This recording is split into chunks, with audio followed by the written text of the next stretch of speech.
Good evening, good afternoon, ladies and gentlemen. Welcome back to, in fact, the best day of the week. Good to see you. Happy to have you here.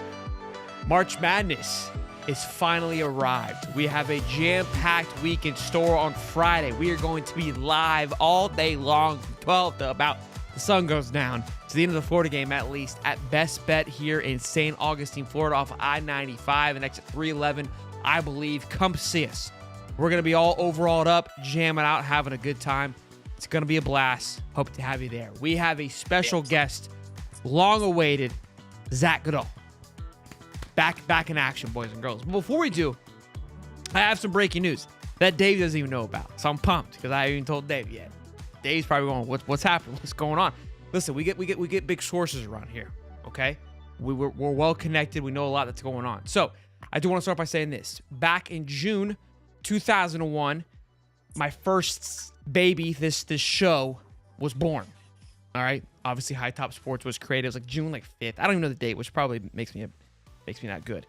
Then on November 5th, my second baby was born. Well, ladies and gentlemen, coming this year to you in September-ish will be baby number 3.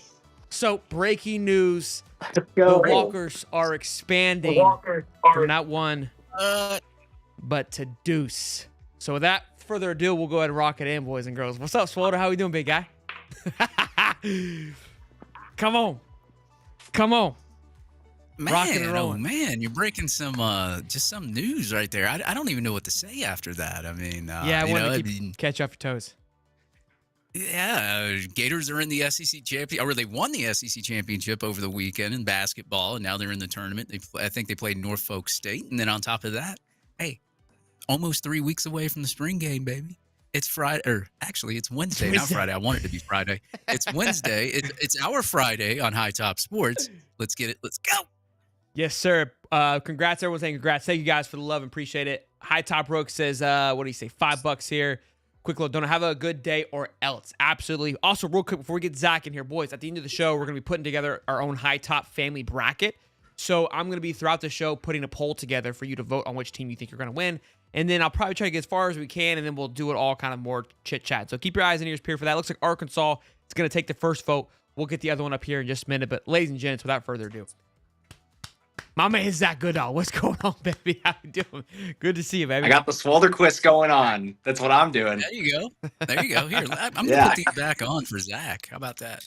I love it, let's man. do it. No, I'm not doing it. I'm not doing it because I look cool like David. I'm doing it because pollen season, as I was telling you guys pre-show, is killing me. So I'm keeping him on the whole time, David. We can match the energy.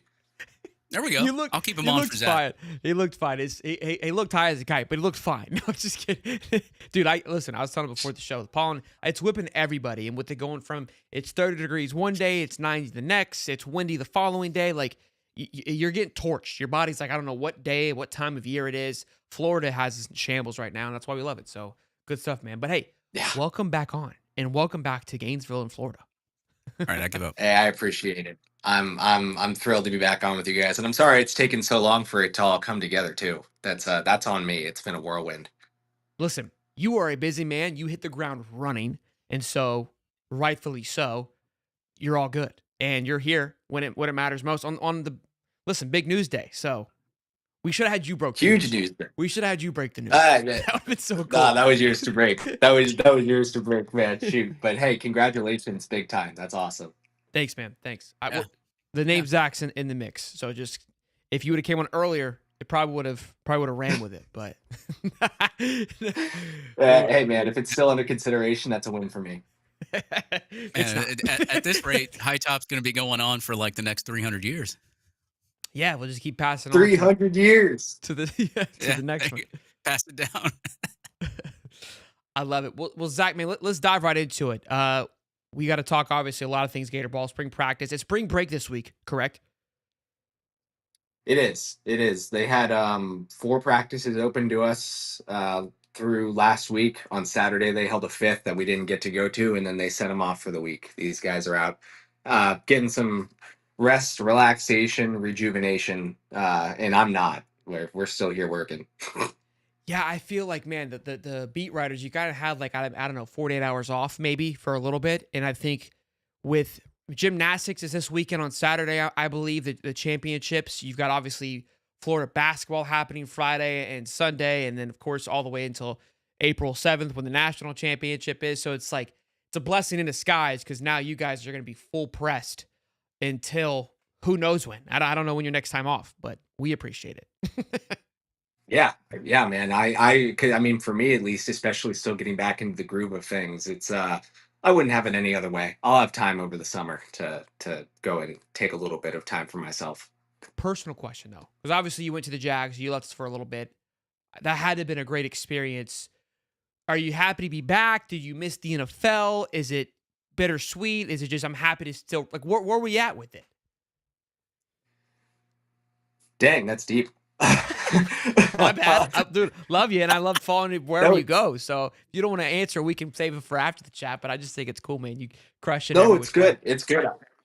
I haven't even asked myself that question, honestly. Okay. I mean, like I think I've told you guys this, but I started when I got into this, I was covering the NFL, and then I had to come in and effectively like the way in which I got my first job covering Florida was kind of crazy. It came together very quickly, and I had no experience covering college. Quite frankly, not much interest in covering college because I was an NFL guy at that point, and I had to come in and kind of learn everything on the fly. Next thing I knew, it was like 5 years later, and I thought I had a decent idea of it, and then I go right back to the NFL, and I'm thinking, okay, like we're getting the procedure back because at the end of the day, that's the biggest difference, right? Is like the NFL offseason, especially you know what you're getting. You've got your schedule years in advance. I mean, you know down to the day of when fifth year options are going to come out like a year beforehand. Wow. Well, compared to what we cover here and how it changes every single off season to the point of like finding time off. Like I've always found it kind of impossible with college just because you don't really have a solidified schedule year over year. So Sure. that's been a bit of a transition again, but the fortunately this time I come in with a little bit of experience under my belt. That's helped so far. Yeah, that's a good point. You kind of know what to expect, so you're not kind of playing. You feel like you're chasing something the whole time, which probably you can Yeah. again approach the writing aspect of it differently and go about it differently, which is cool. Yeah. Zach was telling me Right. earlier there's like some really level headed people on the message boards. Hey man, yeah, those are my people. Those are my people. I love them. It's it's fun. Well, look, we've been blessed, man, on the show to be able to talk to a few of all the great writers across that cover the Florida Gators, and it's great getting everyone's perspective. And I try to preface everyone before when we talk to everyone, it's like, look, when you go in there, you got 15 minutes of just mayhem to see and capture what you can, and not everybody gets to see everything. So it's great to see everyone's thoughts, and you followed the game and you've seen different things. So how you view it is different from somebody else. Right off the rip, man, who are some takeaways and what are some things that you saw in those 4 practices that really stood out to you? And what's kind of cool too is you had a gap year, which I like. You were here for Billy early on, but you had the gap year to really kind of maybe see a bigger jump than somebody else, which is really cool to think about. Or a fallback. I don't know. Yeah, I feel like I haven't seen a fallback. I mean, if I want to get into the nitty gritty, like, and I've said this a couple other places that I've talked on as well. I have my questions about just Billy Napier, the on-field coach. I don't think those are new. Like, I think that everyone's kind of had those throughout the couple seasons he's been here. But man, I mean, I look at the talent now compared to when I left a year ago. And granted, they still have a lot of the same players. I mean, to bring back the guys that could have declared for the draft, if we're being real, I can think of 4 that probably would have had at least a decent resume to do so. To get those guys back, to only lose 13 to the portal, and some I think there was writing on the wall there compared to years past being up in the 20s each offseason. So the not only the sheer amount of players that they get back who have proven themselves to be contributors here, but I think that we've seen some of those players, whether it's a Tyreek Sapp going through his breakout year as an edge rusher, or I mean, players across the roster making jumps from year 1 to year 2 or in position to make those jumps after coming in and playing as freshmen. You look at the 2 defensive linemen in DeAndre Robinson and Makai Barrow being good examples, appearing in double digit games, and it seems like they're going to take on big roles this year. You just kind of look at it like that across the roster. And I think far and away, this is easily the most talented roster that Billy Napier has put together in his time in Florida. And I would argue that when you look back toward the end of the Mullen era, too, these when you look at it from a talent perspective alone, these teams are stacking up better than I think any recent Florida roster in memory. It comes down, in my opinion, again to will Billy Napier get in his own way? I guess is probably the best way to put it, as a play caller and being enamored by the systems that he's operated throughout the years, because we know that he's uber confident in himself as a play caller and some of the strategies that he deploys. At the end of the day, this roster is too good to shoot itself in the foot, as I think Florida football's done before. And I'm fascinated to see if it's able to make a jump, and Billy Napier is able to make a jump as well this year, given the talent he's got. Fun question. You just came from Jacksonville with Doug Peterson, obviously that coaching drama there. That team, also extremely talented, had a ton of hype going into last year. You were there. Agree, right? Am I on par thus far? I would say the way that Doug Peterson handled himself and who was calling plays and who wasn't calling plays is similar to how Napier may have handled his time here. Am I you see where I'm headed? Am I on the correct path? Do they carry similar qualities? And do you see, again, not saying that Dougie P and Billy are the same, obviously Doug's got a Super Bowl, but kind of just, I would say maybe the stubbornness that Doug Peterson towards the end really possessed kind of buried him, right? And again, that team was extremely talented in Jacksonville. Yeah, and like in fairness, I wonder if I overrated the roster coming into, but like I mean that free agency class last year, they outspent every team in the NFL, not just free agency, but even like paying Trevor Lawrence, paying to their rookies. All was said and done, they spent 100 million more dollars than the next team. So there was really no excuse from like a resource perspective and all the draft picks they stacked over the years for Jacksonville to be as disappointing as it was from a talent perspective. Even if it wasn't as good as I thought, like I, that should not have been as bad of a team as the team that they put out there. And yeah, I see it similarly. I mean, like, I hate to use the word deception, but like avoiding answering it when it comes to the play caller. Doug Yeah, Peterson, he was not willing to talk about Press Taylor being his play caller for months after, as I'm sure you remember at the start of the 2023 season when they dropped it like literally the morning of so they could avoid questions about it. Press Taylor is going to call the plays for Jacksonville this year, and it just kind of took everyone by surprise. And then because that was such a problem, Doug Peterson really dragged that out, had fun with it, toyed with the media throughout the offseason. And I don't want to say that Billy Napier is being uber deceptive, but we know that in the past he's mentioned that he doesn't necessarily see play calling as a one man show. He sees it as a team effort. We know he's calling the plays. Like I'm sure he's taking some suggestions every now and then, but we know that that's what he wants to do. That he believes he's a better play caller than he gets credit for. And at least this offseason too, when we talked to him, he was honest from the get go, and I'm sure that comes from him being confident in what they were able to pull off at the end of last year. Uh, he's sticking to it, and I think the difference between him and Doug Peterson, you mentioned the Super Bowl, but at least for Doug Peterson, he was a fairly accomplished play caller in Philadelphia and outside of that. With Billy Napier, I don't think he really has that bragging right. It did Doug Peterson in thinking that it was better for the team if he took his hands off it. That was obviously the wrong decision.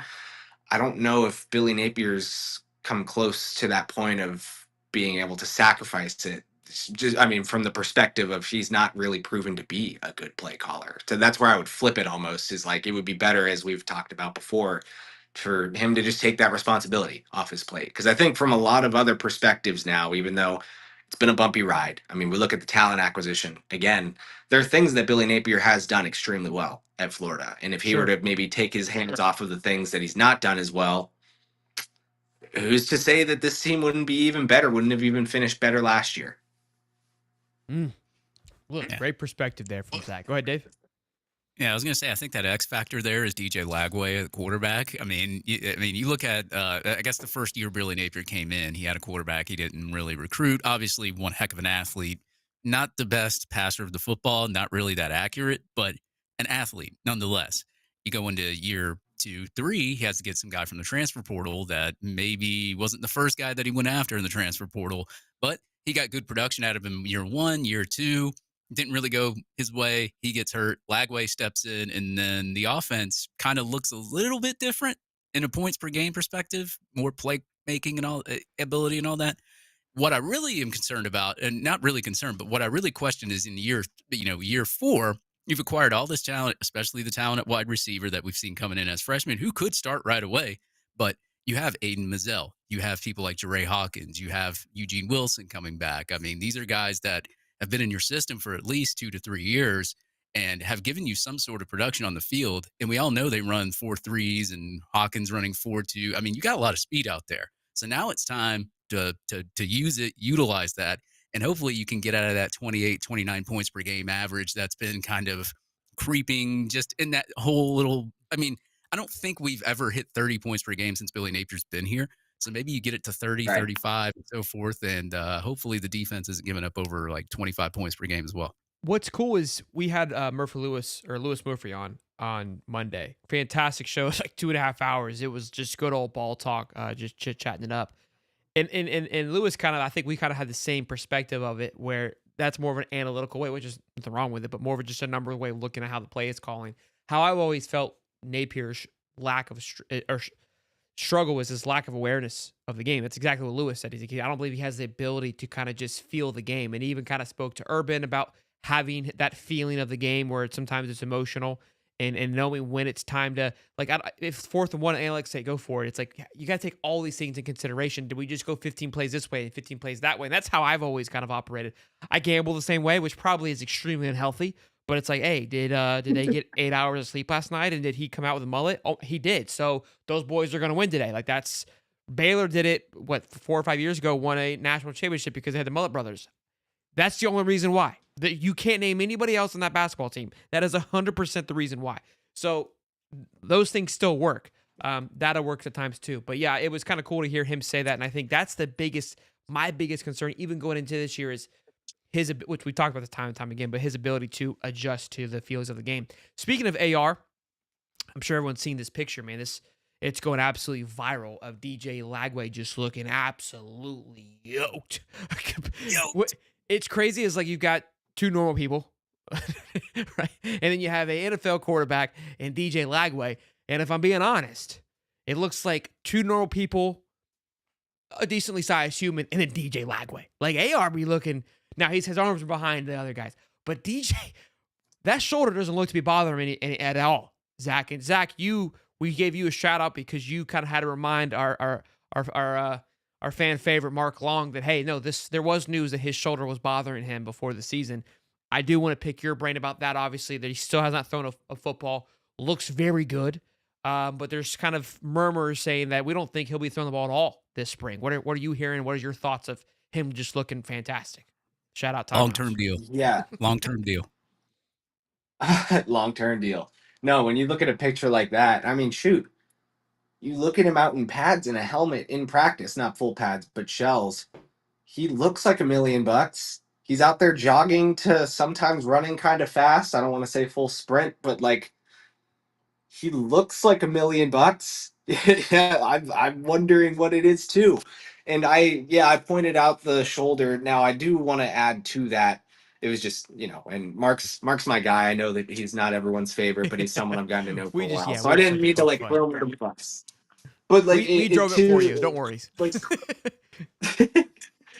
yeah, he had the shoulder at the beginning of last season. I don't know for a fact that this relates to it. I think that it's easy to assume that there's something that could relate to it, considering he didn't have any surgery. This was a multi-week thing at the beginning of the season, then it kind of just went away. Whether it actually did or we just weren't talking about it, who knows? But he comes in, he plays well, people forget about it. But Billy Napier said at the start of spring that both the shoulder as well as the lower body, and he very specifically did not call it a hamstring. He didn't acknowledge that it was the same one from Georgia. But he did say that both occurred in the postseason, which was interesting. That didn't really click with me until after the fact that, these, for all we know, if we're going to take Billy Napier at his word, these are technically two newer injuries. Okay. And I don't know what the lower body one is. For the fact that he wouldn't call it the hamstring, he just called it lower body, but also diagnosed the throwing shoulder in like the same breath, makes me think that there's at least a chance it's something different. And That's where I pause and I start to have questions about the process. And like, I don't want to make anyone too concerned because right now, yeah, we're through spring practices that they're not even wearing full pads yet. Is it probably the wise decision, especially if he doesn't need surgery, to not have him throwing? Yeah, I would lean that way. Um, but at the same time, if it's concerning enough that, and we don't know if he's 100% not throwing a single pass from when reporters aren't there, but I know Sure. for a fact in the I guess now 60 minutes in total that we've gotten to see him, he's not thrown one. And that does, I think, raise a lot of questions. It will make the more practices we go where that doesn't happen, the more people are going to be saying, okay, well, that's five. Well, that's six.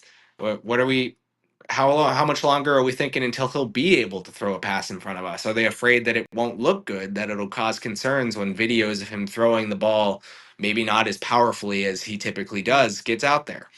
So I don't know. It feels like a huge mystery, really, and I wish that that weren't the case. I feel like it could be so much easier navigated.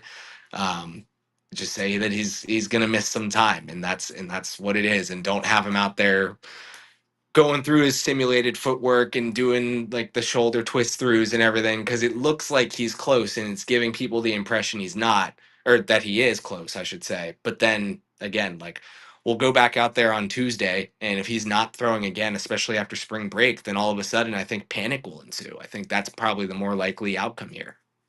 Yeah, because if you see, like, we've seen the clips. I mean, he's turning. I mean, the fact that he looks this ginormous, like, clearly he's not slowing down or working out and pumping weights, right? It doesn't look. And again, when you say, hey, jogging or running, like, obviously if there's an injury or a nagging injury, you're not ripping through. Like, all these things are affected. So it is Right. interesting to see. And I guess part of it too, because some, like I kind of played the conspiracy, like maybe he doesn't want people to see him throwing the ball. But it's like I don't think Billy thinks that far. I don't think Billy thinks that deep of like we need to keep this thing a secret. Like it's not because again we all and again is DJ gonna forget how to throw a football in 5 practices or forget all this? No, he's not gonna do all that. But it's tempo, it's timing, it's building relationships with wide receivers. Like it's important. We know that. You know that. You heard, Murph was talking about how him and Tebow would stay after practice and throw 20 more balls. Like you you gotta play catch. That's just part of the game of getting better. But look, it's been a topic for sure on the offseason. Again, everyone's had different perspectives and different thoughts on how they feel because of what Billy said and then what they're hearing from other people. Like you said, it seems to be nonchalant, but again, you go a full week with not playing at all. If you're not seeing it again, it probably will be brought back up and spoke about. Yeah, and to your point too, and Lewis's point, yeah, DJ Lagway is not going to forget to throw football anytime soon. But it's he's got less than 200 career attempts under his belt at the same time. He's got a lot of new receivers, including a projected potential new number one in Jamichael Sturdivant. These are these are valuable reps that he's missing out on at the end of the day, even when we know how talented he is. Like, for Florida to get to where it wants to go, it needs everyone to be firing on all cylinders this year. And if DJ Lagway's if he ends up going 15 practices of just watching and simulating his footwork, but not actually getting to target Jamichael Sturdivant or Dallas Wilson or Brunell Brown or Eugene Wilson back at health, who they didn't get to play a ton together last year because Eugene was hurt. I like to think that DJ Lagway is talented enough to overcome that, but being realistic, I think that's tough for any quarterback, no matter what level they're at. They need to get as many reps in as possible, and I think for Florida's sake, you got to want to have him out there at some point soon. Yeah. And look, Yeah. go ahead, Dave. Oh, Sorry. go ahead. Yeah, I mean, I'm small enough. I can, whenever those close practices are like going on, I can just crawl like through the air ducts and then look in through the vent and see if maybe he's throwing the football.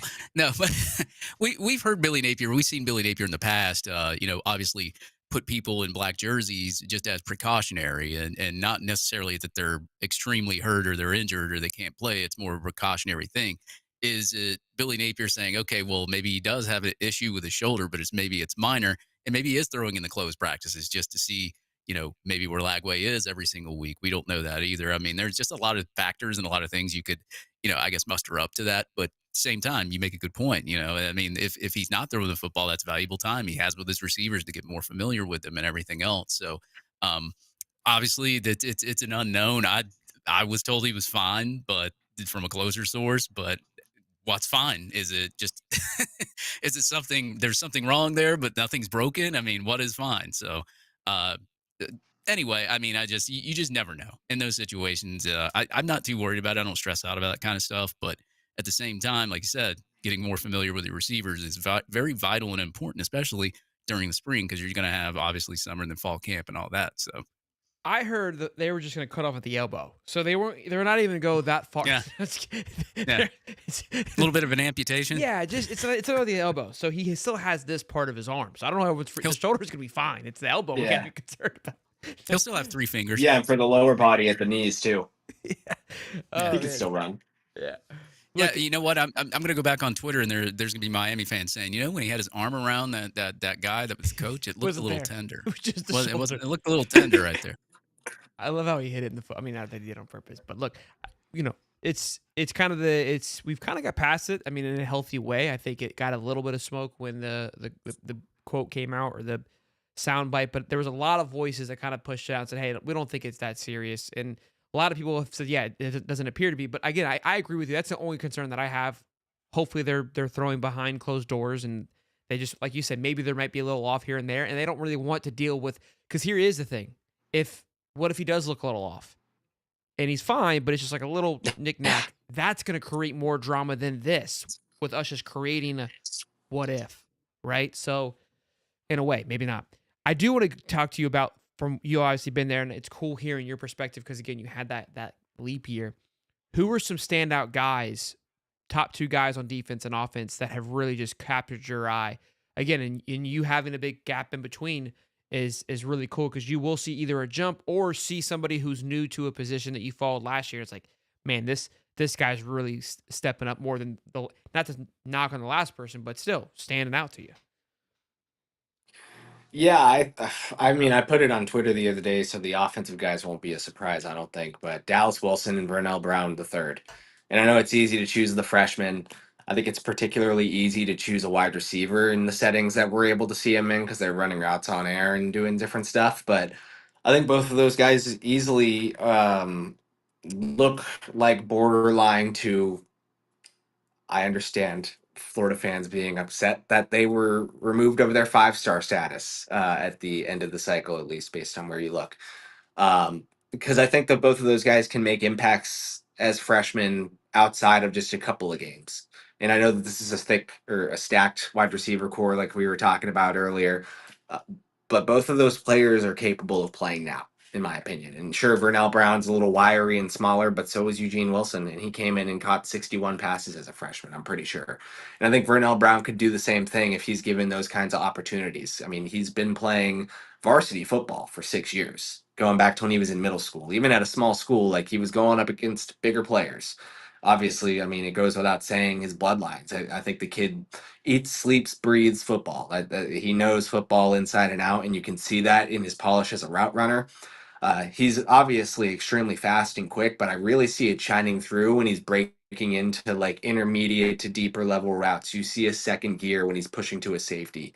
It just seems like advanced type of athleticism and knowledge of the route tree for a true freshman to come in and be able to do that. And I know Billy Napier loves speedier players like that. I mean, Tank Hawkins may not have had the numbers that Eugene did as a freshman, but he appeared in what, 10 games? I think he caught 10 Yeah, passes. Like the Billy Napier, if those kind of gadgety players, at least, you know, they have the physical and they've got the strength to be able to go and play enough, he's going to plug them in. And I think he's going to give them opportunities to get the ball. And Vernell is certainly someone that's a candidate for it. And Dallas Wilson, I'm curious to see what his role is with Sturdivant being here. If Khalil Jackson gets back to full health, Aiden Mizell being someone who took on a bigger role outside last year, but he just is intimidating, man. I mean, a legitimate 6'3", I would guess 210 now. I think they list him at 209. He came in closer to 220, so he's cut down a little bit.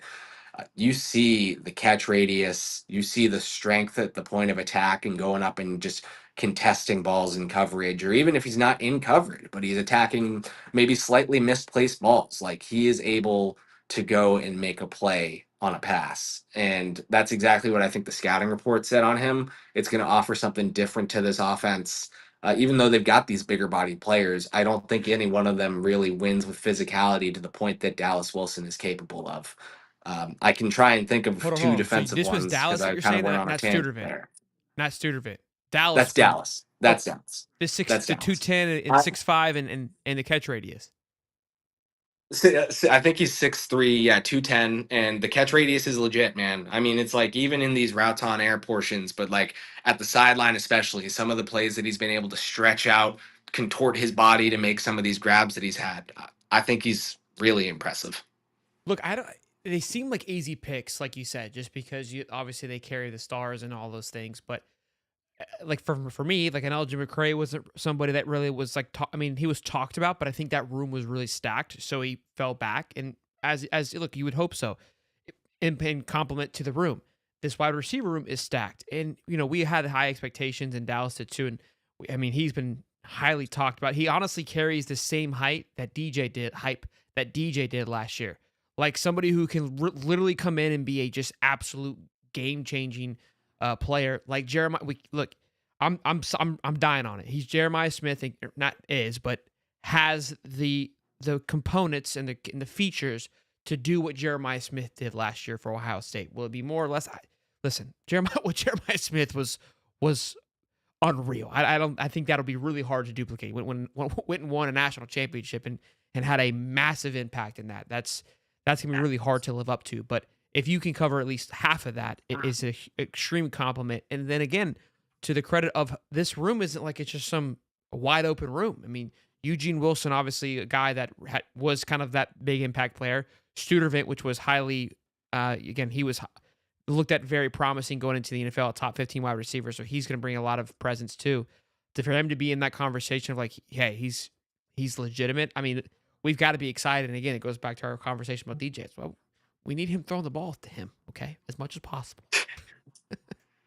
Yeah, I definitely agree. And I see the vision with Jeremiah too. I mean, yeah, like you said, out of this world kind of football player. So hard to stack them up head to head. But like, it is a very similar scout.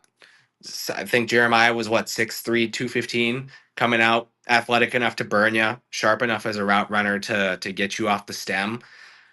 Dallas Wilson, he may not be as sharp as Jeremiah was at this point in their careers because I think Jeremiah was just built in a lab, in a wide receiver lab, but he's not far off. And that, uh, yeah. I mean, that's just really all I got is like I think that that's a pretty solid comparison when you look at them side by side as the types of players that they can be within an offense. Dallas, I'm sure, does a lot of the things that Jeremiah did really well. Davey? Yeah, actually, I'm sorry, I'm a little laggy here for some reason. But yeah, I was just gonna say, you talk about the wide receivers, and obviously, these new freshmen that are coming in, and Vernell Brown, and all these times, and these 23-mile-an-hour times, and everything else. Um, we talk about special teams, right? Kick return, punt return. Obviously, DK's gone. You need somebody new there. Zach, have you seen anybody from the wide receiver unit or anybody like primarily returning kicks and punts in practice? That's one thing that we don't get to see, unfortunately. Now we asked Joe Houston about it for punt return, especially. Um, he gave us like 10 names, so like the old coach speak, throw you off. But I mean, like a lot of them were offensive skill. I think most of them were offensive skill. Jaden Baugh is going to try it, but they obviously really like him as a kick returner. I'm not sure if he'll necessarily do both. Eugene Wilson is going to get another run at it. I don't think he's tried any punt returning since his debut game, which we don't really need to get into those details from Utah. Let's see. Did he say Sturt? Man, I don't think he did, but Vernell and Dallas are both in it. DeBron Hampton, a walk-on, got a shout out amongst the group as someone who's going to try it out. Um, DJ there were another one or Lagway's two at teammate, least. former Yes, teammate yes, you're right. from From Willis. Yeah, Willis. Yeah. apparently he was a gifted returner back in high school as well. So he's someone that's been getting reps. And there were a couple others as well, but they've really opened up a pretty big competition there for punt return. And I'm sure that someone will come up and try to maybe get the job from Jaden Baugh on kick return, but I do think they like what they've got there in him at least. On defense, I'm going to get your top two, but before let's take a split off the top players real quick. You again, the gap, I think, is a really cool perspective, and maybe I'm giving you some good writing material tool. You can take it. I don't need any credit. Um, you were there for Mark Hockey. You did not see the Craig Fitzgerald / into Tyler Miles era, and now we're see Dave into full blown Tyler Miles era now. Do you again going into spring with Mark Hockey versus going into spring to these guys? I mean, I see it. We had numbers last year, just kind of the weight gain and the progress that we saw. Do you see it and just kind of feel like there is a massive difference from the strength and conditioning, that it's night and day difference from what it was? Yeah, it seems different. I mean, there were some players that I wanted to see. It's tough for me to like create the grading scale, right? But like at the end of the day, seeing Aiden Mizell drop weight was not necessarily ideal. And some of those ones will stick in your head a little bit more. But, I don't remember getting miles per hour numbers as consistently in the past as we've gotten with Tyler Miles. And to hear Hayden Hansen hitting 21, the 271-pound tight end hitting 21 miles an hour. Cormani McLean, I'm pretty sure he said hit 23. I know I wrote that, so I should remember it. But if not 23, it was really close. And Cormani McLean has put on weight, and it's not bad weight. I mean, this kid has always been muscular, and I think he's really adding definition to his build to allow him to withstand the physicality of coverage in the SEC. And I do think you're seeing that across the board. Is it perfect? Maybe not necessarily, but this team is fast. I mean, just to go back to my point earlier about the talent of this team, it's not just the stars, it's not just the recruiting hype. These guys are fast. They've got a big football team. They're big in the trenches. Like even now, some of the more project offensive linemen who are going to turn into, I think, meaningful pieces of this offensive line. They're big boys. Defensive linemen too, same thing. I mean, I was making a comparison with someone the other day for LJ McCray moving over to the jack position, so more of a weak side edge rusher. I mean, if he hits, you're talking about a Montez Sweat type of athlete coming off the edge for Florida on the weak side, and like that. Even with the pass rushers they're bringing back this year, that would be offering something totally different to this pass rush that I don't think we've seen, quite frankly, in years. I mean, even dating back to while Jonathan Grenard wasn't as physically or athletically intimidating, like we're talking about that kind of potential kind of game wrecker player here, if that is indeed what LJ McCray is able to be. Yeah, him moving to Jack is an interesting one. I feel like, we're hearing great thing about Kelby Collins. He went to Alabama. We moved him positions. Sometimes I feel like maybe we hurt some of these guys, but I'm hoping that we do have some success with him moving positions. And speaking of, again, LJ McCray on that defensive side, who are two guys that have really caught your eye that you expect to be breakout stars headed into this next year? Yeah, I mean LJ is definitely one, and Okay. granted for him, there's a lot of competition there at his spot, and obviously bringing back two starters as they have in Tyreek Sapp and George Gums makes that an interesting rotation. Granted, we saw a lot of players rotate on the edge last year, so I guess it is doable. But LJ is one I have my eyes on. Aaron Childs is one I have my eyes on. That's a player I really, really liked coming out of high school. I think we might have even talked about him on the show when I was here last time. Um, he looks the part. He looks all of the whatever they've got him at now, but it's got to be in the 220s or 230s, and he's a lengthy, true like modern era linebacker who, while he is a bigger build, he's rangy. He's athletic enough to play in coverage. I think he's athletic enough to simulate pressures and get after the passer. Uh, those two I really have my eye on, and then it's Cormani McLean too. If he's able to come back to full health and truly show off. The added physicality that it looks like he's gotten from this offseason, then I think the sky's the limit for him, especially in a really banged up secondary. Dave, welcome back. We Yeah, just hi. Welcome back. What were we talking about? his breakout players. Look, those names are very similar to what you heard. Aaron Childs is one. The Elder McCray, I think you're the first to give him a breakout, so I'm happy to hear that. Kermani McLean is kind of everyone's top target just because of how great he's looked. So, look, all in all, Zach, great stuff. Are you need to go, or can you give us your basketball outlook? You don't want my basketball outlook, man. You want Graham Hall's Natty. basketball outlook. I'm not our basketball guy. I mean, I could give you as much as like, man, for not being a basketball guy, I could tell you how deep this team is. I can tell you Okay. how deep, and like that's what it is, right? Star power will win you games, depth will win you championships, and they've got both. You know, when Walter Clayton steps off the floor and they need some relief, they could literally call on anyone to come down and hit a shot. I mean, Urban Klabzar is the one that I think everyone will point to, getting 10 minutes per game this year. But that kid is money when he steps in, and that again, I don't think that was something that Todd Golden even expected, much less the outside. Tommy Ha to improve as a shooter the way he has, and obviously being an incredibly valuable sixth man. But I don't think people saw his ability to hit shots from deep. It, not to say he's some volume 3-point shooter, but you need him to hit one, he's going to hit one. And I think that you can look at across this team and know that if you need someone to make a play, you've got someone to make you a play. That's special. I think that's what will separate them in this upcoming tournament. The big conversation, and I kind of from a journalist perspective, I think it's cool to get your thoughts on this. Obviously, they've been overlooked all season long. It's kind of been the talk now, and now they're everyone's favorite to win. They're all over ESPN to win it all. If you look at the brackets, Florida, I mean, it'd be interesting to see who has picked the most. But Duke having issues with Cooper Flag. I think Auburn's kind of limped all on their way in. Houston doesn't seem to be a out of the three number one seeds, the strongest one seed, although they were rated higher than Florida, the depth that Florida carries. So now they're kind of in the spotlight. And now I think there's that weird gut feeling, right? You played underdog all season long. You like playing where everyone hates you. It's kind of easy to catch somebody off guard. Now you're on everybody's radar. Everybody's looking to throw their, and not that they weren't before. You're saying, oh, we're playing the SEC. It's easy to kind of look past the SEC when you really look at the schedule. Like every team was pretty good.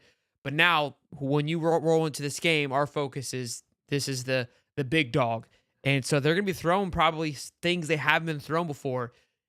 Your thought just on just following just sports in general? How do you think they can manage it? And do you think Todd, as a young coach as he is, will be able to get these guys to kind of maintain that underdog mentality?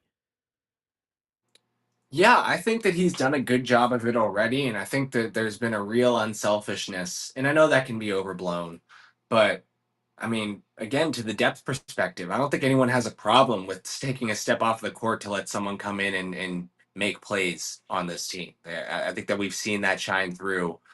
Um, before the tournament even began, the SEC tournament, they talked about how they were motivated for one another. Walter Clayton was motivated for everyone because he thought, Will Richard didn't get enough respect in the voting, right? When it came to end of season all conference honors, I think they were motivated for each other because everyone knows what they're capable of. And so far, I mean, to come into the tournament winners of 12 of their last 13, I think that it shows that they've really embraced playing for one another and, drawing motivation from themselves at the end of the day. And Todd Golden, too. I mean, he's, in addition to his abilities as a coach, I think as a leader too, and as a relatable young coach as well, that he's not really had to draw or create a ton of motivation for these players either. I think that he's able to kind of take the step back and allow them to take charge being their team. Um, I think the arrow is pointing up. I think that's really the best way to put it, is that there's not a lot of weaknesses when it comes to this team from a literal X's and O's and talent perspective, as well as their camaraderie. Yeah, I think it's pretty special. Yeah, I agree more. I couldn't agree more. I'm pumped to see what these guys are able to do, and I think that they found a nice little rhythm. We saw it. Well, Zach, we appreciate you, man, coming on. It's been it's been a while. It's been 40 minutes. Time flies when we're rocking, man. It's always fun when you're on the show, man. I appreciate you taking the time as always. I'm upset. I had to leave you for a second. You look good back, though. man. Now you're back. You're rocking and rolling. And apologize to your allergies, man. But appreciate you working through it. Sunglasses. We're good. Sunglasses. We're good. I won't do a full reveal.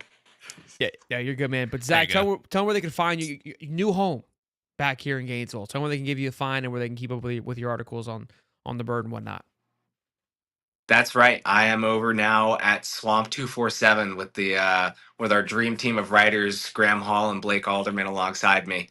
All my work will still go up on my Twitter page at Zach_Goodall. And I'm really hoping that it's not another, how long was it?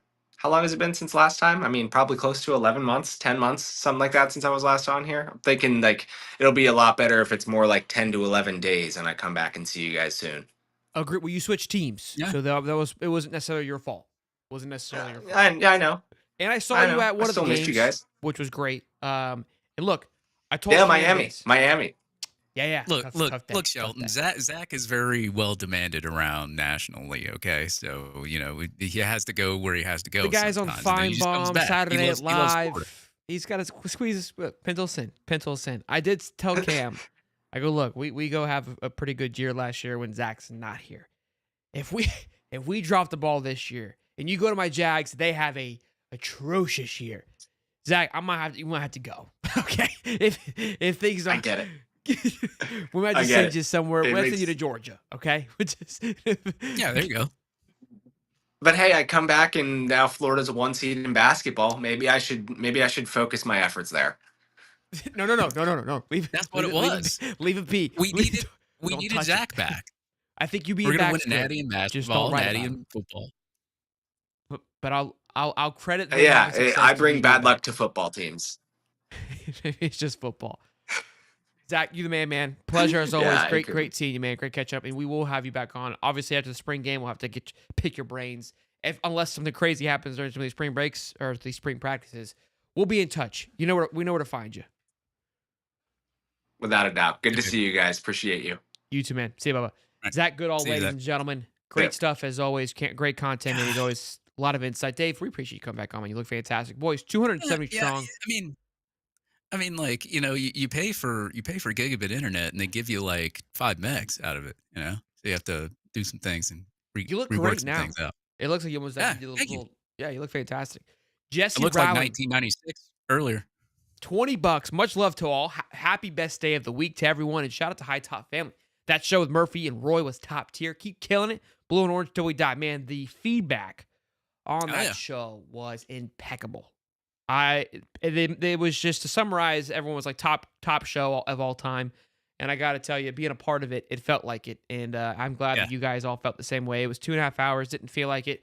I told Stephen Harris after the fact, I go, this thing could have went longer. I feel like we didn't even crack the surface. So it's a good, if you're going on a nice little road trip, plug it in. Dave's watched it twice, he said. That's crazy. Yeah. That's So what was funny is I listened to it live, and then when I went to work, or like Tuesday, I listened to the audio version of it, and I was just listening to it again just to recap everything that was said. And he says a lot, and for me personally, I was just like, man, we need to have him on the show again because that was good, and I feel like we had some unfinished things that needed to be said on that show. So I'm Lewis Murphy. If you want to come back on this show, you're more than welcome to. We'll promote One-on-One's podcast, everything else. So the invite's sent out there. I sent him a message too, telling him that was a great show. So that has to be number one. Like literally has to be number one. Yeah, we've done some great shows. That was a special one. I feel like every time we get a guest on, you don't know how they're gonna go. But I will say every time we've had a guest on, they've all go very well. So awesome stuff. John Lee, I miss it. I wish I would have read this one when Zach was on. Zach looks like Danny from that 70s show. that's perfect. I'm sorry, Zach, John Lee, that I missed this. It sucks when the super chats come on during interviews. I try to just pay attention to the guest. Yeah, your boy Smolder is working on more guests, by the way. So we are grinding away. It's spring break this week. Kind of we're in a nice little rhythm of other things, but obviously we're talking the basketball. We were talking with Zach Goodall. Man, look, I'm excited about this team. Like he said, I think there's an unselfishness that's very nice to it, but there is a little you get weary if you're watching your team. As again, how are they going to handle this newfound excitement, this newfound attention? Todd Golden being a young guy. Look, when you get into the big dance, logos carry weight and coaches carry weight. Florida's got the logo, but the Todd Golden coach is still unknown. It's not like there's a Billy D coming in or a Rick Pitino. St. John's is gonna ride a long way for a lot of people's brackets just because of what Rick Pitino's been able to do in his time. But if you look at St. John's and kind of a few other things, there's some holes there. Clemson's another team that I'm liking a lot. Auburn, another one that's people have been high on all year, but I've got questions, man. And in March for the last, I don't know, for a while, Auburn's kind of fallen flat. Their bracket, Louisville second round, that's one to watch. That's an interesting one. So It's going to be a great bracket as it always is. Couple of things. Let's do a few shout outs and then we'll get into this bracket. Again, not much for the show, just given the fact that it is spring break and we've got March Madness. That's kind of the main focus for this week. And new baby Walker being introduced. But spring game. Let me say something real quick about the basketball team because you were talking about it just a second ago. When I filled out my bracket, of course, I picked Florida to win, and it's not because it was off fandom or anything like else. I've actually been watching basketball this season, guys, because y'all got me into it. The team was doing good, so I was like, I'm gonna watch some basketball. Why not? And the only thing I can't stand is there's like a foul every minute. But other than that, I can watch some basketball. And there's not one seed on there that I think that Florida cannot beat. Like, I mean, Duke's tough, but I think Florida can beat them. We've seen Florida beat Auburn. I don't think Houston's as good as Duke or Auburn. Florida can beat them. The only thing that, holds this team back is if they have a bad start or a slow start or being a little inconsistent. But other than that, if they're a little inconsistent, they still come back. If you have a bad start like you did against Georgia, you might lose a game in this tournament.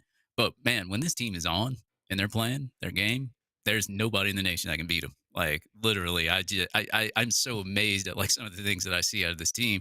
And what about Walter Clayton, man? Averaging 20-plus points per game, or didn't he in the SEC championship, something like that? SEC, and yeah, it was the SEC 18 tournament. for the Yeah, year, I he think. averaged over 20 points per game or something like that. Dude, that guy's amazing. It's like a new Steph Curry you guys got on your team. He's on your team too, Dave. But Well, I mean, I don't watch basketball, watch but I basketball, say he's yeah. on our team. Yeah. Yeah. I'm a Florida guy. So yeah. Look, I think I love how you said that. Like, hey, you match them against other one teams, they look the best. What concerns me is not about that. It's just getting caught off guard off a team playing UConn possibly or OU. If it's UConn in the second round, you got an experienced coach there. They're coming off two back-to-back national championships. They obviously know how to recruit, know how to coach, know how to handle themselves in these tournaments. The coach does anyways. And so if you get caught looking, a momentum is a dangerous thing in this tournament, and I think that's why you see these top tier seeds go down. So look, I'm not trying to talk negatively, but that's where the concern kind of seeps in a little bit. Boys and girls, 280 strong. You can't have a bad game. Like towards that Elite Eight, you can't have a bad game. I mean, you just really can't at all. This bracket looks thick, man. It looks really good. It's gonna be fun. Smash the like button, boys. Let's see if we can get over 100 likes. We've obviously got spring. My goal. My dream right now is April 7th, the national championship. We're able to re-roll into that for basketball. We have a massive watch party Monday night, and then that following Saturday is going to be the spring game, which we're working on. We're going to have a massive tailgate. We're going to have a massive spring drop shirts and hats, limited edition, only can pick up on site, that I'm really excited about. We have the spots. We have a couple of spots that we're looking at. Nobody's going to really, that doesn't really matter right now anyways. Just if you want to come hang out with us, just keep your eyes and ears peeled for when that is dropping, the location. But we will be having our own. Stephen Harris will be there. He talked about Reggie Nelson possibly stopping by, a couple of other Gator greats stopping by that will be at this game. So it's going to be awesome. They usually are. This is going to be our first kind of, I think, our tailgate that we put together. Typically, we latch on to another tailgate. I'm really excited to see how we do on our own. So appreciate if you guys could be there for it with us. Then this Friday, a big one. We're having a watch party all day at Best Bet here in St. Augustine. I've already talked about that, but just come by and hang out. I'm not going to be like a podcast like normal. I'm just going to be sitting there watching the game. Just literally a watch party. So you can come, like, everyone is allowed and welcome to come sit next to us and be on screen with us and cheer and yell and be obnoxious. Like, that's the idea of this. So don't think that I'm just. Can I watch? No, you cannot watch. That is the only person that cannot watch. But yeah, please come say hey. And I will be rocking the overalls from FOCO. All right. Obviously, FOCO has been carrying us this month. Super pumped to be powered with them. A lot of people have been. Rookie posted his today. I loved his overalls. I think who else? I saw someone else. Saw a couple ladies in the chat say they ordered some overalls. Loving that. Look, we want to pump these overalls. I talk getting the ladies in the overalls too. Baby. Yeah. Look, we want to pump as many overalls as we can from FOCO. Link is down in the description. Use the code HIGHTOP15 to get 15% off. Anything that's already discounted, you cannot use that. And anything you have to pre-order, you can't. But everything else is wide open, free game. Look, they sent me this cool little gear. Obviously, you've seen the overalls. If you guys order something, email me at hightopsports2@gmail.com what you ordered. The winner will get this book bag. Also from FOCO, we'll be giving that probably around the spring game once we're through kind of the basketball season. But go check it out. Just check out the link anyways. Look around. There's plenty of things from all teams, NFL, baseball, basketball, hockey, all that. And again, don't forget to use code HIGHTOP15 to get 15% off. So, look, I want to get a fat photo of all of us in our overalls. That's my goal. And if Florida wins it, we could have Will Griffin, his dad, his family painted up. It could be an iconic photo, and you might miss it. All right? That's all that I'm saying. If Florida wins the Natty, it's going to be crazy. It is going to be nuts, dude. I mean, Beyond the Think about RX, as it, Mark said you couldn't. I don't believe that. What? Beyond the RX, What because is I know who wears the pants, and it's not Mark. Okay? So don't put this on Mark. I know it wasn't Mark. Mark has no bark in that house. The only bark he has is on Twitter. Okay? It's the only time that he's allowed to act out. All right? So I know that. He has all the bark on Twitter, no bite at home. Yeah, she absolutely bodied Rookie early on X. She's incredible. She needs to be cherished forever. So She needs to be on the show one time. We need to get her on the show. well, she'll be there for the spring game. I've met her before. Yeah, nice person. She said facts. She definitely puts Mark in her place. Like, yeah, dude, we met as Spurriers. Yeah, to be married to someone like, it's like me. To be married to someone like Mark, like myself, we're crazy, we're wild. Next to us is a strong, just put you in your place woman. All right, trust me, they'll absolutely Tell me about it. just soak you up when they need to. It's mom strength. I don't know what it is. All right, boys. Linked also, we hit over 110 brackets submitted for the March Madness bracket, which is awesome. We're doing a $100 giveaway for that. It starts tomorrow. So now, look, this part of the show, we're kind of just be chilling, hanging out. So if you're expecting more, don't expect any more. But don't go anywhere either, because we're going to do this March Madness bracket together now that I've been slowly doing through the chat.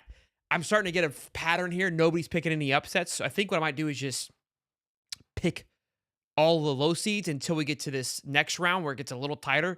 Because I thought maybe there'd be a few. Like the ones that I thought, it wasn't even close. So actually, I'll do Vanderbilt real quick, because that's kind of an interesting one that I think may lead to an upset. But I want everyone to join in.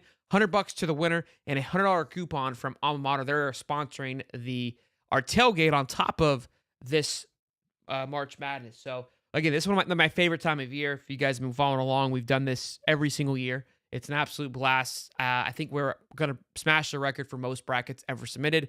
Maybe we can get rolling and do 110. It's free to join. And I don't know anything about basketball. Neither does Dave. Dave barely knows what's going on with football. And here he is hosting a podcast show about football. All right. So anybody can go pick it. Just go pick the cutest colors as far as I'm concerned. Yeah, and I'm talking about basketball, and I don't even watch basketball that much. So, I mean, speaking of that, where's Miami at? Oh, never mind. They're not here. FSU is not here. A lot of blunders this year. You're going to pick Georgia to win it all, right? Yeah. I might have to.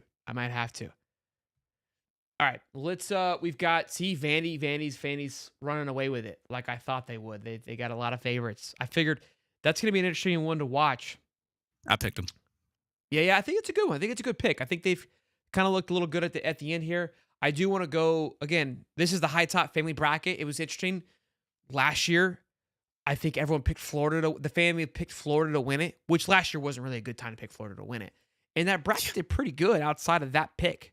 So I know where they're all going to go this year, which is going to be fun to watch. But I've been saying this too, man. This is the first time probably in my life that I will pick Florida confidently, like outside of just a homer pick, like actually genuinely pick Florida and like this, like I'm trying to have the perfect bracket, and you are picking Florida confidently. The year they won, I think it was, I've said this before already, but the story 2007 when they won, I had a project, and my project was George Washington to school. So in that bracket, I picked George Washington. It was like a 15 seed. I really believed him that year, which they didn't get there. But yeah, that Florida team in 2000, I think it was like, yeah, he said 7. I remember that Florida team. I remember watching them because they won 2 in a row. So it's like, can we somehow rekindle the because it's like you had football winning 2 national championships in that time. Then you had basketball do the same thing. And I think baseball won a natty around that time too. So it's like, can we start the train rolling again? Can we get it towards like football, baseball? It feels like it, doesn't it? I mean, basketball's there. We've got gymnastics Saturday. They look really, really good. That'll be a fun one. And, one thing I can't help but notice is Hugh Hathcock. They're cutting down the ropes, cutting down the... What's up with that, Dave?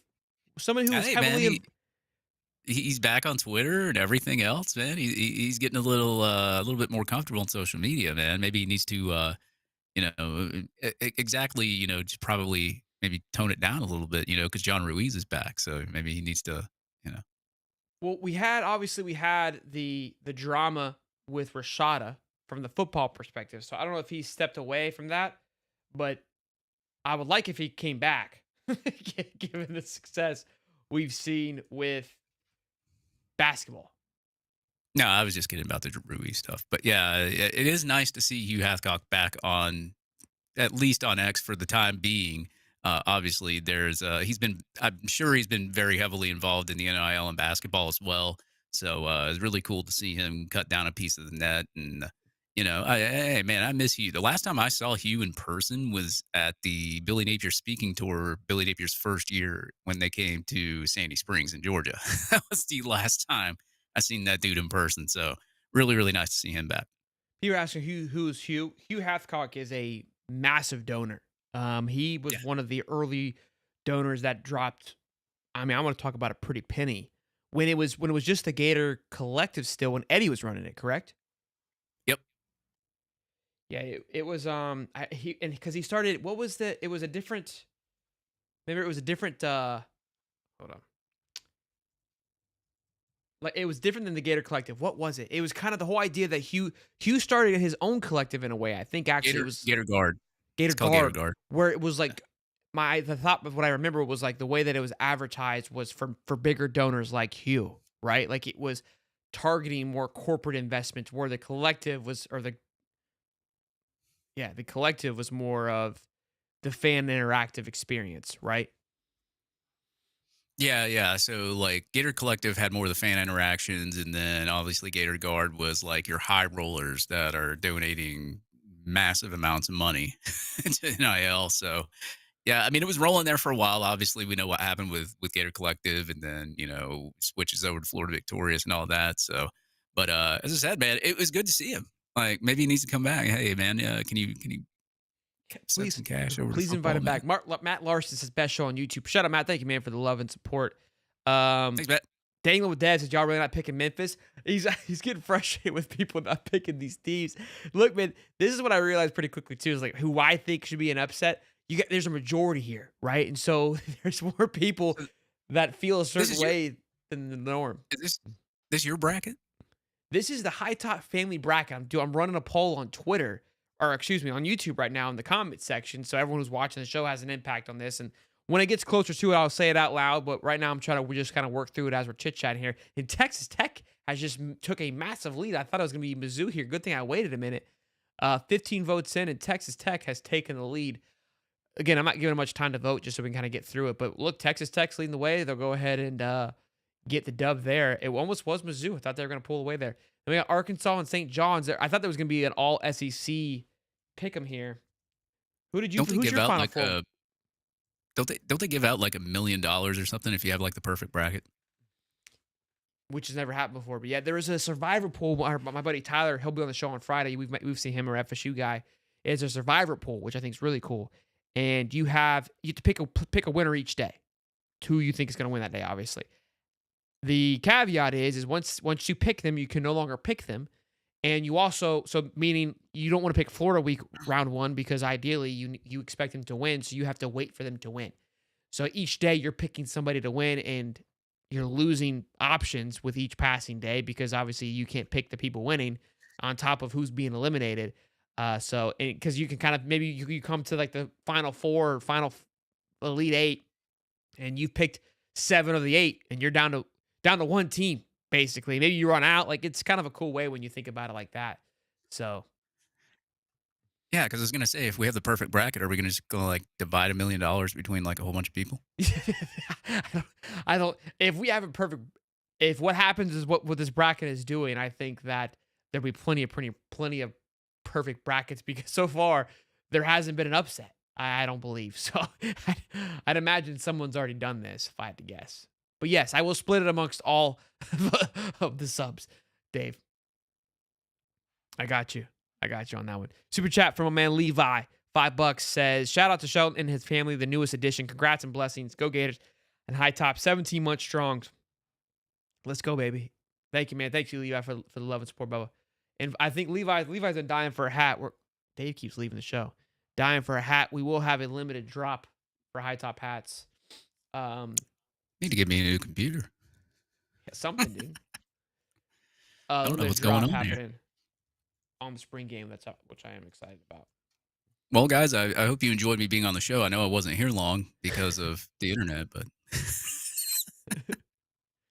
We made it work. man, I wanted to talk a little bit of spring ball, but the old Ethernet's not cooperating. I'm gonna have to look at it whenever I get off the show. Yeah, spring break sucks, man. Spring break for football, like it's thankfully we have Florida basketball, like and it's thriving right now.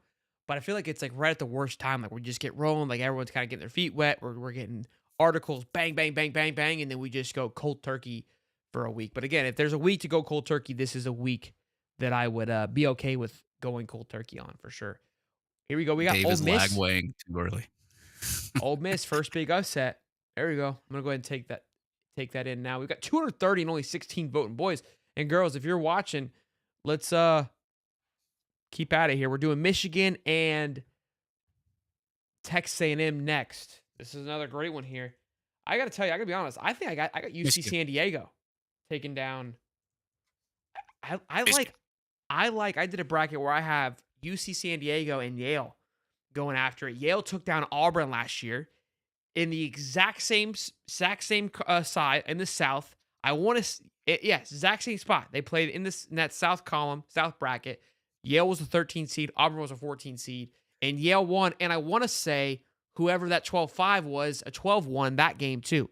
So very something to keep an eye on. You know what's interesting too for the boys at home, if you guys are still putting your bracket together, Louisville as an 8 seed is highly underrated, I think is the right way that I'm saying it.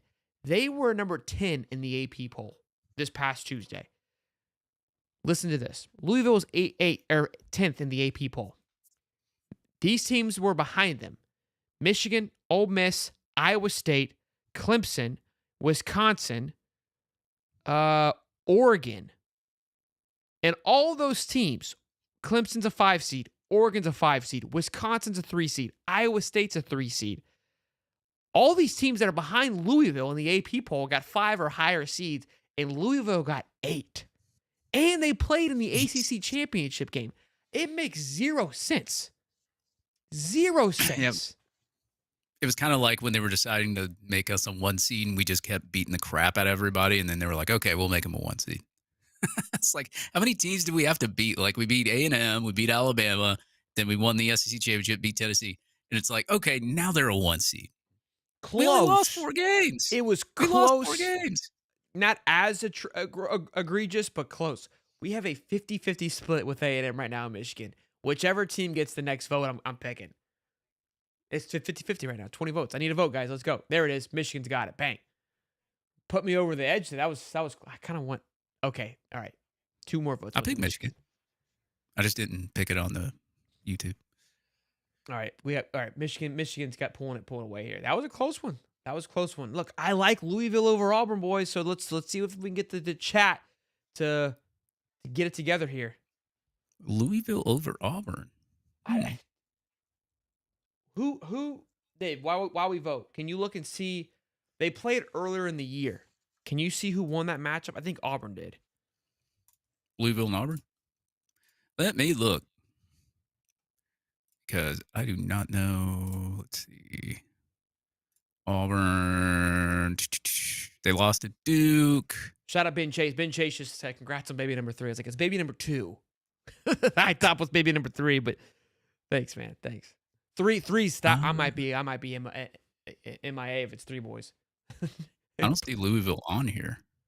On Auburn, I thought they played. No. They lost to Duke. They lost to Florida. They lost to A&M, Alabama, and Tennessee. Okay. All right. Well, I like Louisville, though. It looks like the chat wants Auburn, though. My heart breaks. They're going to make you mad. Pick Auburn. My heart breaks. All right, let's do Auburn, Oh, Michigan. Ben Chase. Speaking of that, Ben Chase, my boy. He's going to be down there, sure, at spring game, too. Who is going haven't seen him in a while. the game this weekend for basketball?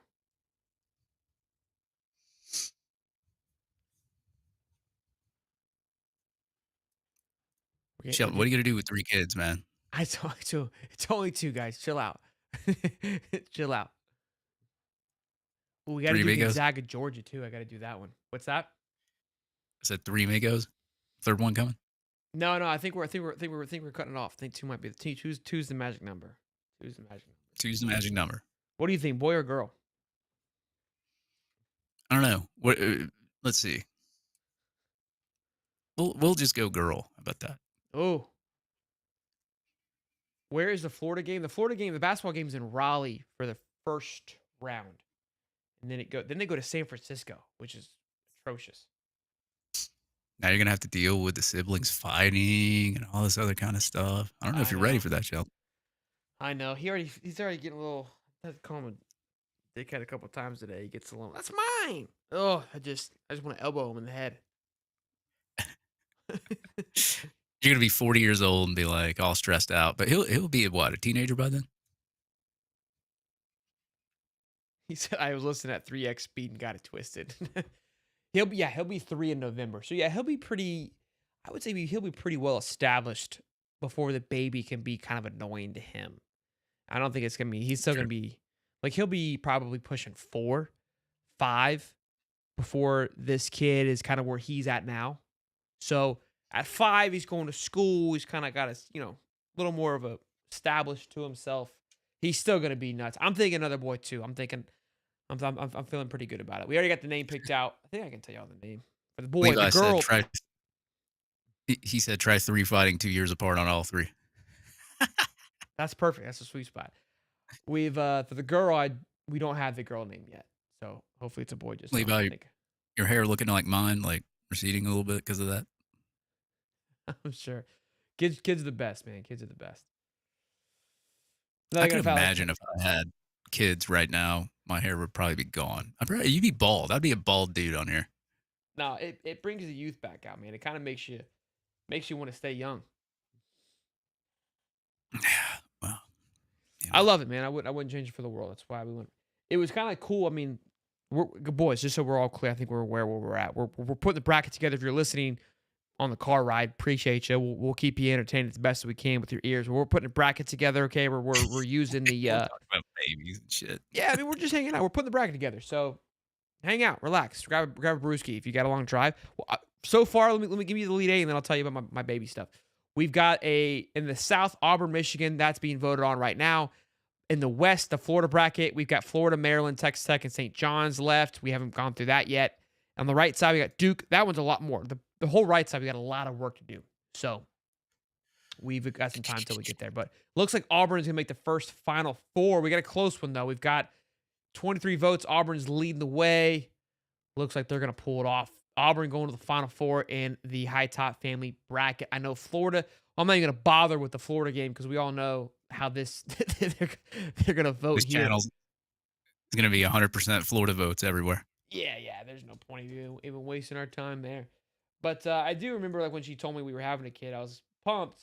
But then I was like, man, I kind of got a little sentimental just because Beckett's got to share now, and you got to put a lot of attention into him. And I'm like, dang, it's going to be weird trying to spread that and share that. But it's cool. I think it's good for him and it's good for everybody. So I'm excited. Baby logistics. Yeah, exactly. Hey, look, I'm good at logistics, man. Been doing it for like over a decade. So let me know. Call me up. I'll call you. Yeah, everybody's baby shit out. Plan ahead. Down in St. John's, and we already know St. John's is going to be that game. I'm pumped, man. There's no upsets happening. I don't think we've had one upset happen yet. Oh, no, we had Ole Miss. We had Ole Miss. We'll do this one. When I picked my bracket, I think I did 2 or 3 upsets, but that was it. Could have been 2.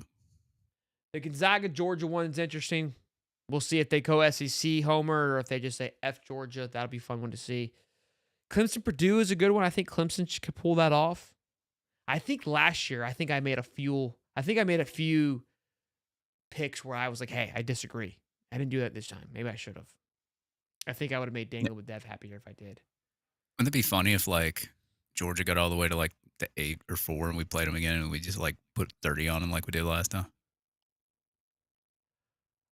I mean, they'd have to make the championship if we played them. They're not doing that. They're not doing that. No. This is an interesting one. Purdue and Clemson, 4-5. Purdue, in my opinion, bro, their first round upset potential watch. So what do you think like the surprise team could be in this bracket? Do you think it's Purdue or do you think it's somebody else? Maybe I heard you say Clemson too. I think Clemson's going to be the surprise team. I think Kentucky could be Yeah. an early knockout one. I got Kentucky going pretty far. Really? Yeah. I think they have the ability to get hot. But look, I think they can probably if they can get past Troy, Illinois is probably pretty easy. The one they can get past. That Tennessee team is really, really good. I really think the Tennessee team is solid. Jake Crane has Tennessee going to the finals. It's weird. If these teams can get past the first round, I think the 1 and 2 seeds are very strong teams. The 1 and 2 seeds in all brackets are very good. Clemson got the upset here. Love to see that. Go ahead. Yeah, I'm gonna look to see who I have in my Final Four real quick. Let me go complete. Oh hell, it won't let me look at it. Oh, there it is. I have Houston, Duke, Auburn, and Florida in the Final Four. Go figure. Also 1 seed. Look, it's not a bad way to go about it. I mean, outside of the 1 year where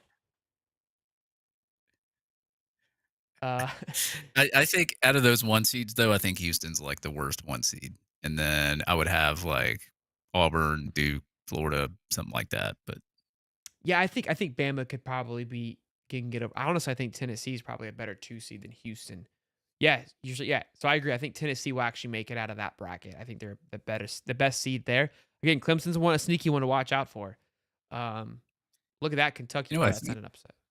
I think I did autofill, and then I just kind of switched some stuff around.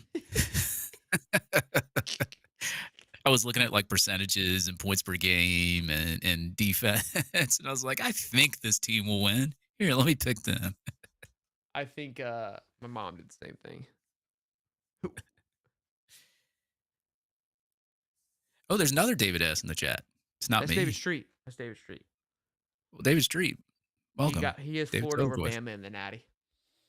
Okay, all the David S's I know are pretty handsome dudes. So, you know. Tennessee, a high favorite in this one here. Figured as much. Houston and Clemson, we were just talking about them. Let's see how the chat feels after we were just saying this.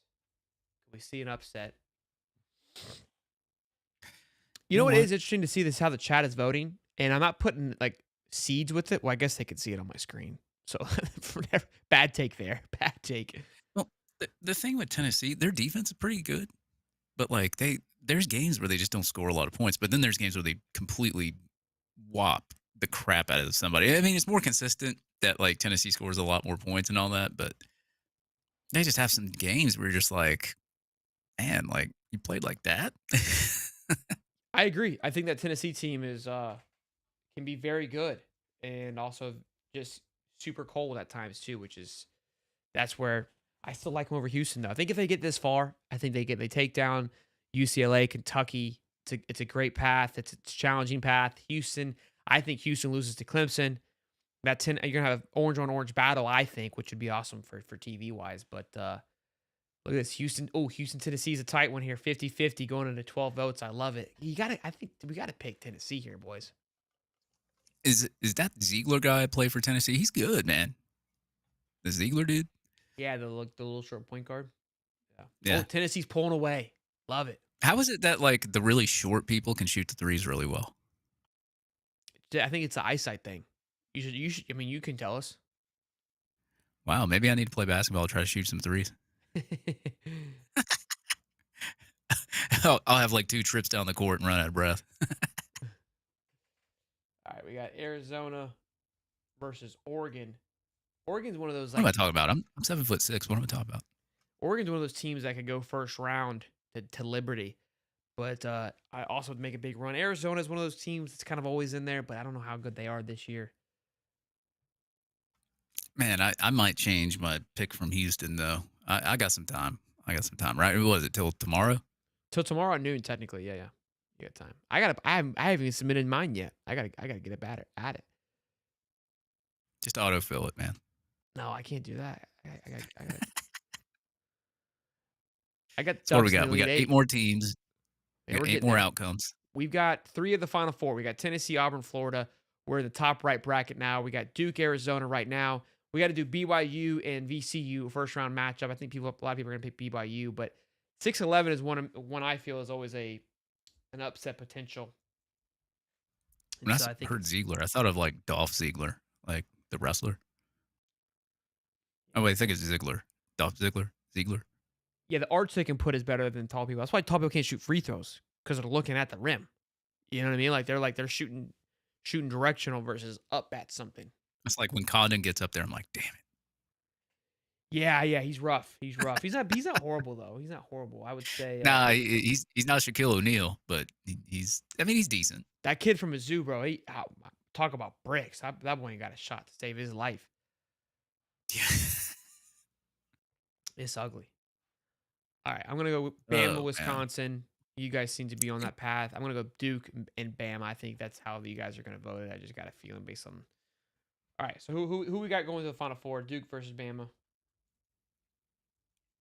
I like Bama here a lot. I think Duke. The thing is, I think Duke's path is stum easy. Like Ole Miss, Baylor, cakewalk. Like Louisville in that Auburn bracket, that is brutal for both teams. UConn and ours. If it was Oklahoma and like anybody else, literally anybody else, I'd be okay. But UConn has a scariness to it. I think Oregon and Arizona is probably the weakest 4 or 5. You've got A&M, who we know does a really good job, and Michigan is. You could argue they're kind of even keel, but Michigan, I think they won the Big Ten championship. Clemson is a really good 5. Memphis, I think there's a kind of a question mark there. If you go look at the odds for that Memphis-Colorado State game, Colorado State's favored right now, which is just crazy to me. It's got Duke over Bama. Bama could easily, they can put up 90 points. I've seen them do it. Yeah, I like Duke over. I like Bama over Duke. All right, we got Duke, Tennessee in the final. Of course, we scored 104 on them last time. Looks like it's gonna be Duke. I think other people are gonna vote, which seems to be a very popular bracket. Look, Duke has a really pretty outside that Bama game, and at that point, I think Cooper Flagg will be good to be back. Has a really good chance of just rolling through this thing. I don't hate this bracket at all. And I'll tell you what, if it comes down to Florida and Duke, that'll be. I won't be nervous, but I know you guys will be. Oh wait, what about the tiebreaker thing? We didn't vote on tiebreaker points, man. I'm not doing that. All right, boys. So the High Top family has voted on Auburn, Florida, Duke, Tennessee, 3 1 seeds and a 2 seed, and then Florida. I didn't even ask much about Florida versus Duke, but Florida obviously overtaking Duke. We've got 1, 2, 3. Looks like 3 upsets.